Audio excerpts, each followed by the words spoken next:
Okey, baik, apa khabar kamu semua? Ini dia lampu paling viral, okey, lampu suluh anak gajah. Saiz dia besar lengannya ataupun sebesar botol mineral yang besar tu, okey. Bateri dia boleh tahan 4 ke 6 jam. Cas kabel type C boleh jadi power bank, okey. Yang ini boleh zoom 6 ke 700 meter. Ini lampu paling laku keras setakat ni, okey. Saiz dia memang besar, besar lengan, okey. Nanti dapat tali boleh sandang dekat bahu. Lampu belakang 1 mod, lampu hadapan 4 mod. Tu dia geng. Alright. Complete set dapat dalam kotak. Alright. Jom kita tengok padu tak padu. Ini dia geng, lampu suluh anak gajah.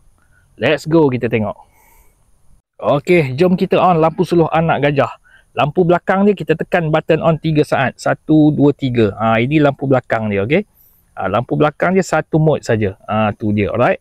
Lepas tu kita pusing balik, kita tutup dan kita terus on lampu depan dia. Mode pertama, ambil tu geng, memang padu. Okey, ini mod yang pertama. Lampu depan ada 4 mod. Okey, mod kedua, mod ketiga, mod keempat.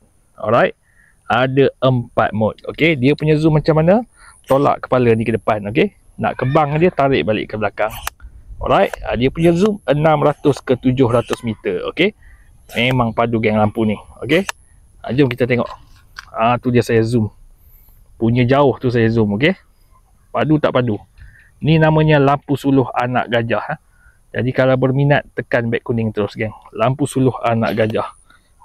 Tu dia geng. Harga pun tengah murah ni, okey. Jangan tunggu lama-lama. Boleh suluh langit juga, tak ada masalah. Okey, ni dia geng, lampu suluh anak gajah. Terus tekan back kuning sekarang. Memang padu. Bye bye. Assalamualaikum.